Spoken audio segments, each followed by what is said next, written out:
พระเจ้าอันเป็นสารณะที่เพิ่งของหมู่เฮาทุกคนขอกราบนมัสการพระครูปริยัติยามิศาสตร์ที่ปรึกษาเจ้าเมืองแจงใหม่เจ้ากราบนมัสการพระครูสมุวิศวะวรกิจโจผู้อำนวยการสถานีเพื่อน 104.5 เมกะเฮิรตซ์เจ้าวาดวัดพระเห็นเจ้ากราบนมัสการพระครูบดีกาสมัครญาณสีโลรองเจ้าวาดวัดพระเห็นเจ้าสวัสดีเจ้าแม่เจ้าครับครับผมสวัสดีพี่หลานเจสีตัวเนี่ยเจ้าเดี๋ยวก็กำจะมาเนี่ยเจ้าแล้วสวัสดีคุณผู้ฟังที่ฟังอยู่ตรงบ้านทุกคนทุกท่านมาหำแล้วนะเจ้า3 ทุ่มเที่ยงคืนรายการธรรมะคลายเครียดช่วงนี้โดยมีพระเจ้าสมัยสุริยดอนเจ้านานเป็นผู้ดำเนินรายการในช่วงนี้เพื่อบ่ให้เป็นเสียเวลาเจ้านิมนต์การสมัครเลยเมื่อเจ้า10 นิ้วขอกราบนอบน้อมแด่พระองค์พระสัมมาสัมพุทธเจ้าพระพุทธพระธรรมพระสงฆ์ตลอดถึงพระอรหันต์ขอกราบพระมหาความเคารพพระมหาเถรานุเถระหลวงพ่อพระครูสมุวิศวะหลวงพ่อเจ้าวาดวัดฝ่ายหินหลวงพ่อผู้อำนวยการสถานีวิทยุพระพุทธศาสนาและวัฒนธรรมและเจริญพรนะพิสมัยเจริญพรลุงหนุ่ยครับผมอากาศครับอาจารย์ครับเจริญพรพ่ออาจารย์แล้วก็นมัสการอาจารย์เอาลักษ์แล้วก็หันฟังทางบ้านทุกท่านขอเจริญพร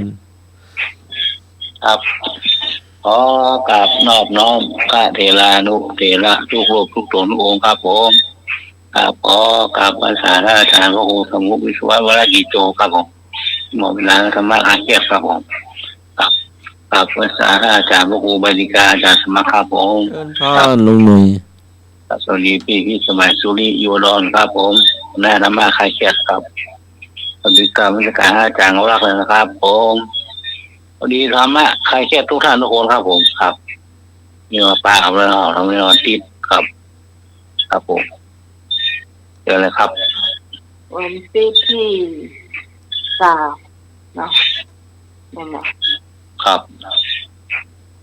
นี่รับการตื่นเนี่ยจำได้เลยจ้ะแต่ว่ารับวันในยังบ่ฮู้หายว่ายังเลยล่ะว่าจะหลับก็เดี๋ยวมนสันเพลหลับนี่มันก็มีสุขศรัทธาฝ่ายหินเนาะเป็นการฟังจ้ะ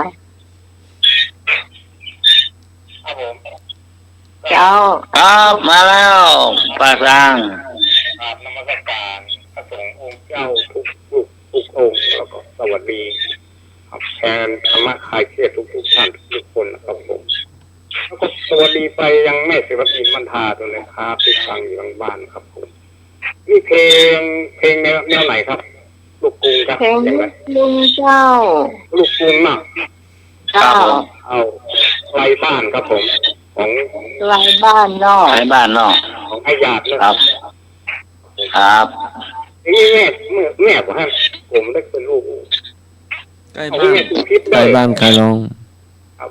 ไม่ชุมพิษเป็นไอ้ห้องของไอ้พงใกล้บ้านใครห้องเอาไอ้ญาติญาตินภาลัยญาตินภาลัยเนาะครับญาตินภาลัยครับครับผมสวัสดีครับผมครับขอบคุณครับโอ้มาถึงปุ๊บส่งมาเลยเหรอโอ้สวัสดีเจ้าสวัสดีเจ้าคนงามเสียงหวานเจ้าขอบคุณเจ้าวันนี้จะขอเพลงคืนนี้พี่คอยเจ้าอย่างก็คืนนี้พี่คอยเจ้าคืนนี้พี่คอยเจ้าครับไปห้องครับผมสาท่านอาจารย์สมัครเจ้า สวัสดีไอ้พงษ์เสียงรอเจ้าขอบคุณนะเจ้าไอ้พงษ์สวัสดีพี่พรคนงามเจ้าสวัสดี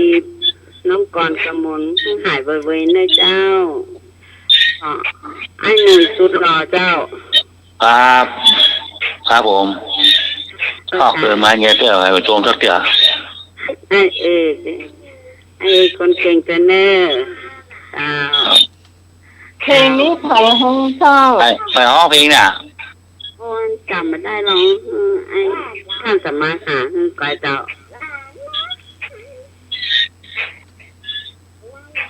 เพลงนี้พี่คอยจ้าง อ๋อ ลองพิมพ์เนาะได้ นี่พี่คอย เพลงนี้พี่คอยจ้างเจ้าสวัสดีเจ้า วันนี้สมัย เจ้า อ๋อมาแล้วตัวเป่าป่าบงเพิ่มแจ้ตัวเป่า โอ้ หน้าใครใส่คนเด้อ ฮะ เฮ้ฮอนไม่อยาก เจ้า อ๋อ ก็ไปจำได้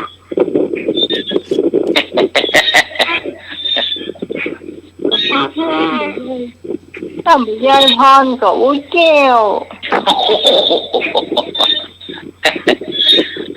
อาจจะตากให้ไอ้ นี่เอาเพลงอย่างนี้ ทุกคนเด้อจะเอาตากให้ไอ้ตากหาอันนี้สวยเล่นรักตัวเด้อ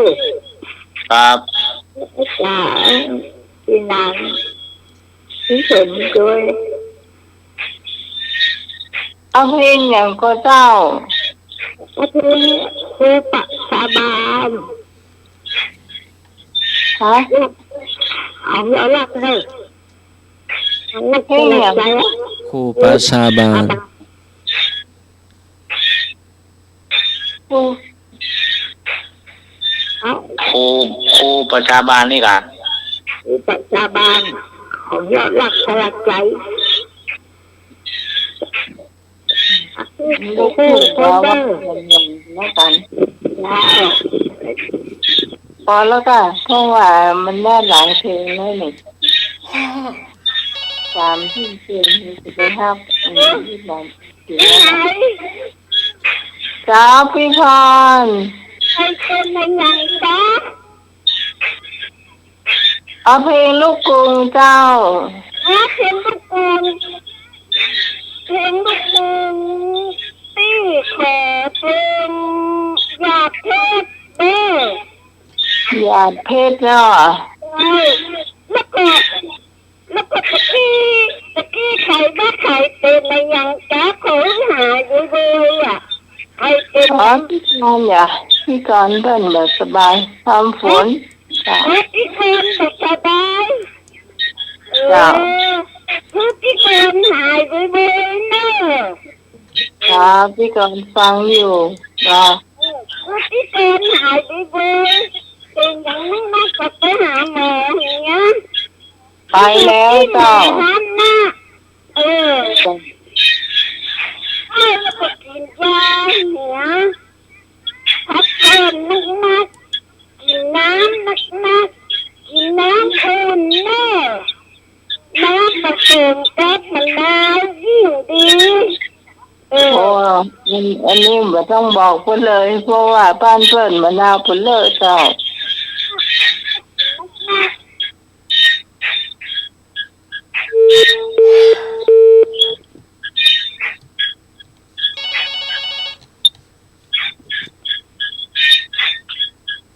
เอาขอเพลง มาสุดท้ายพี่ตองเนาะ เอาเพลงที่รัก ฮะ รักที่รัก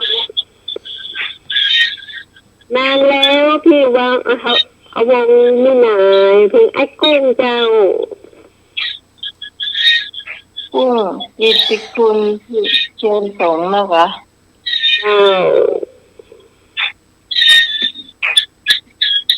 มีแน่นอนให้สมัครเคยเปิดแล้ว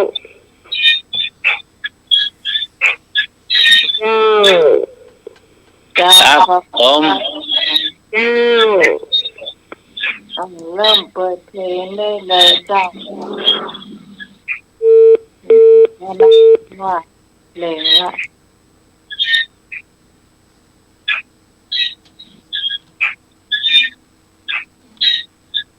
เอาลูกกรุงก่อนเนี่ย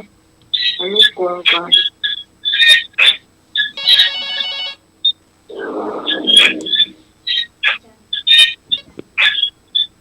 มาห้อมปอยกันแล้วกัน ซ่อม นมัสการครับปกแฟนพันธ์แท้ครับ จะเริ่มมัน เอาเพลงนี้กับเพราะดีอ่ะ1 หญิง 2 ชายครับหนอครับนมัสการครับ ครับผม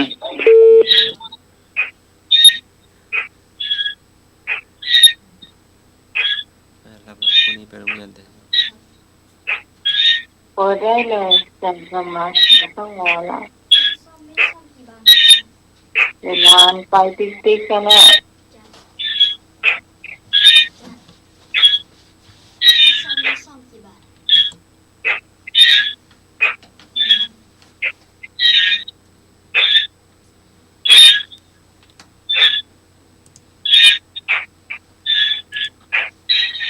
เดี๋ยวก่อนมามุดนะจะบอกก่อนเด็กบอกให้หยุดไม่ต้องหยุด